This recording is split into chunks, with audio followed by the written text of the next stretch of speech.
Music has always been a part of my life. I started DJing at a very young age, maybe around like 7th grade. So since maybe like 12 years old, I got really interested in DJing through a good friend of mine named Johnny J, who was an incredible DJ, young DJ at the time in Houston, and he used to come to our middle school and do these things. We used to have field day, and they would have dances at field day. And I remember he would come, he would DJ every year for field day, and was like, "Yo, this kid is just incredible."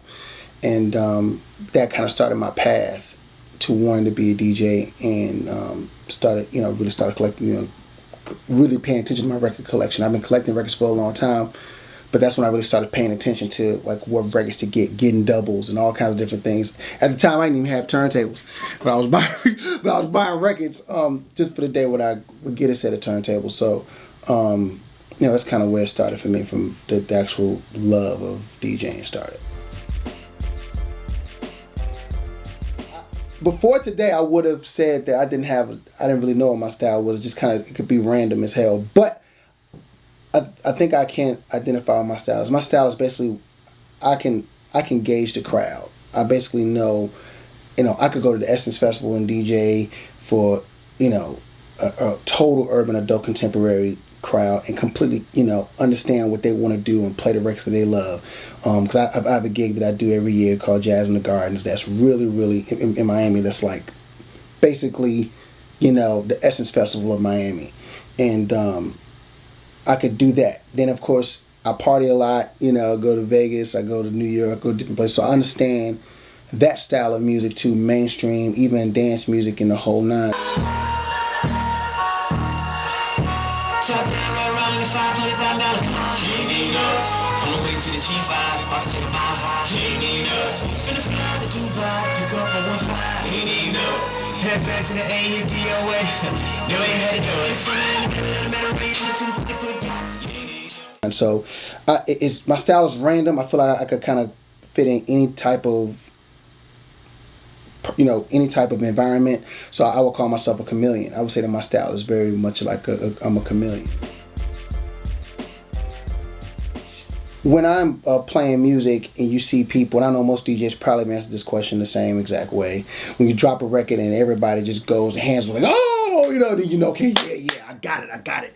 I think that especially when you have a DJ that goes on before you, you can kind of gauge what the crowd wants to hear. You know what I mean? If the DJ is playing stuff and you know what records he should be playing and he's not playing those records, then okay, when I go on, I'm going to play these records based on whatever the crowd is. I think that it's important for a DJ to also go into the club before, or the venue before, at least 20, 30 minutes before you spin, so you can gauge what the crowd is going to be like. You know what I'm saying? Sometimes you don't have that luxury. Like, I did an event in New York. I DJ'd at the Museum of Modern Art. They did a tribute for Spike Lee and a couple other filmmakers, and it was a great thing. It was like, a great friend of mine, Jason Moran, was a jazz pianist. He did like this whole set, jazz set, and they wanted me to DJ, and they really wanted me to, and this is New York, and it's an eclectic group of people. They wanted me to go in from a musical perspective, right? So I was going in, I was playing all kinds of different things, and everybody's responding to the music, of course, from Michael Jackson to Sting to, because you have this eclectic group of people, right? Let me tell you what record got the most response. Trinidad James, All Gold Everything. And the most, you wouldn't even imagine that this would be an environment where you could play this record and people would react the way they did, but they reacted in a real way. And I was like, yo, that's when I knew that he had a hit on his hands too. It was like, this is a hit, because it's 45-year-old white people there talking about gold all on my chain. You know what I mean? So it was just an amazing experience. You never know what touches people. You know what I mean? And I think that's why I enjoy DJing on the East Coast a lot, because you can kind of play things and you never know what touches people, and it's just an amazing process. Before we answer that, let me go ahead and plug that. I need some energy. Oh no, as a producer, well, first of all, to me, producing and DJing is one and the same. I think that in order to be, especially as a young producer, I think in order for you to be a great producer, you have to understand the concept of DJing, at least the concept of what makes the crowd move. You know, if you talk to any producer who's came up in the past 20 years, they'll tell you that they will go to the club, even if they don't DJ themselves, they go to the club to get a gauge on what's hot in the streets, which to me is a form of understanding the DJ culture, because you're going to hear a DJ spin so you can get inspired and come back and make records that compete with what you heard at the club. You know what I mean? So to me, I feel like as a producer, producing and DJing goes hand in hand.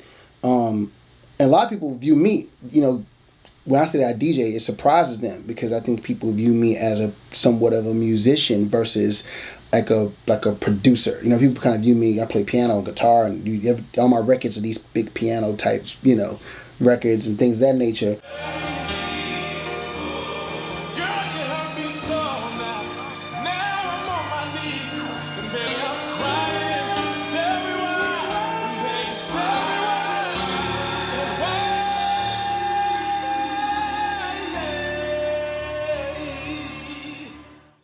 But in order to understand the full capacity of being a producer, DJing was something that came to me initially. It came to me first, and along with the fact that I played in church, these two things kind of will merge my style as a producer. So, you know, I think they go hand in hand. I think that it one strengthens the other. You know what I mean? And I think now I'm so strong as a producer now because I've really tapped in and really entertained my DJ alter ego. Happy birthday to the beautiful Keisha. Let's go.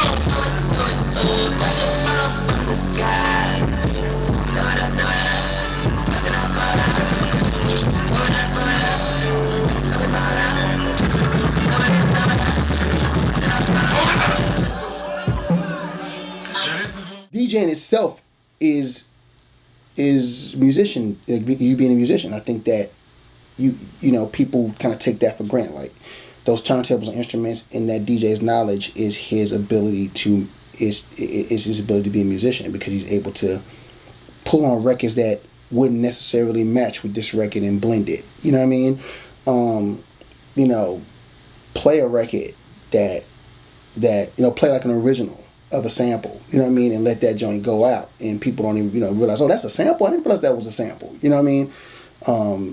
You know, I think that, you know, like I said, it being a DJ is being a musician also. So for me, I'm able to kind of lean on both sides. What separates me from other DJs, I think, you know, I'm basically like silent but deadly. You know, you guys ever seen I think it's CB4 where the DJ's like, you know, he's like spinning, he got like all the girls around him dancing, and he's like silent but deadly. You know, I'm like silent but deadly. I feel like I'm the unexpected. I think people think because I'm Bryan Michael Cox that I'm just trying to be like a celebrity DJ and make money off of my name being a celebrity DJ. First of all, guys, I don't make the kind of money I think I make as a DJ. Like just to be clear, like if we was talking about my name, I definitely don't make what my name is worth. You know what I mean? I think that people will, you know, don't understand how much I love the culture, and I think certain DJs do. Like DJs, especially in the city, know that I love it. You know, Mars and Trauma and Drama and DJ Sense and, you know, Super Friends, the whole crew, Affiliates whole crew. I think they know that it's a passion of mine, something that I love to do. I've always loved to do it. My friends in New York, MOS, Kiss, D Nice, they all know that I love to DJ. So I think that that's the thing that kind of throws people off, because they see me coming and it's like, oh, he's just gonna come up here and drop records, and he ain't gonna blend, he ain't gonna talk, he ain't gonna, you know. I think people are unexpectedly surprised or are pleasantly surprised when they come to a place where I'm doing a set, because they see another side of me. They see that I love it. You know, once I start, you know, I may be on the schedule to do a 30-minute set, 45-minute set. For it's all over what I may end up spending for 2 hours, just because it's something I love to do. You know what I mean? It's a real passion of mine. You know, there are other things that I do that are hobbies. You know what I mean? But DJing is a passion of mine. It's like right up there with producing and writing songs, like in the same category. I've I've been in that situation before. You know, at that point you can't panic. You know, you just have to say, okay, yo, you know, if you got a mic, you know, get on the mic and get to, you know, get to keeping the crowd in tune. Hopefully, you know, I had a situation where I was DJing at Hyde in LA and we had a malfunction. I keep an iPod on me. You know what I'm saying? I keep an iPod with a mix or something that I've done on me at all times. So I keep an iPod and I keep a cable, you know, one of those 1/8" cables. I keep one on me. So whenever you have a malfunction, you know, you figure it out, you plug the 1/8" in, you go to your mix, let that play till you figure out what's what. Hopefully that you can do that. You know what I'm saying? If everything goes out, then, you know, it's not really on you at that point. All you could do is just, you know, say, hey, you know what, this ain't on me. Everything is out up here. We got to wait till we get it back on. And we get it back on, you just drop the hottest record you could drop to bring people back into the, you know, into the mode of the party. You know what I mean? Currently, I'm working as a producer. Of course, that's my day job. Finishing up, Jermaine and I just finished up Mariah's record. We're working on Usher. Jermaine, executive producing this cat, My Shine, so I'm doing a lot of production on that record. Of course, working on Leah LaBelle, working on Jagged Edge. You know, I'm developing a new company called SCMG. We have 3 acts. Myla, which has a record called Honesty right now that's hitting radio. Radio's killing that. I got a guy group, Gotham City, four guys from New York, crazy, on some Jodeci Blackstreet tip. And we got a girl group, Us Too, that is incredible. Kind of like if Rihanna met Aaliyah and they decided to put a group together. That's what that vibe is. And, you know, to continue the production tip, you know, I'm working with Seven, Tamar Braxton. I mean, the list is just, you know, I've been in this thing for a long time, so, you know, the list is just, you know, long. Who I'm working with right now, but I'm just working, you know, and building the DJ business. You know, I'm DJing regularly in Atlanta. You know, all those hot spots from Vanquish to, you know, to all the hot spots in Atlanta. I'm DJing, and I just got done doing a run at Mr. H in New York with MOS. So, you know, I'm just, you know, I'm working, man. I'm out here grinding, you know. Yo, it's your boy Bryan Michael Cox, a.k.a. the Texas Ranger. This is my life as a DJ. Holla.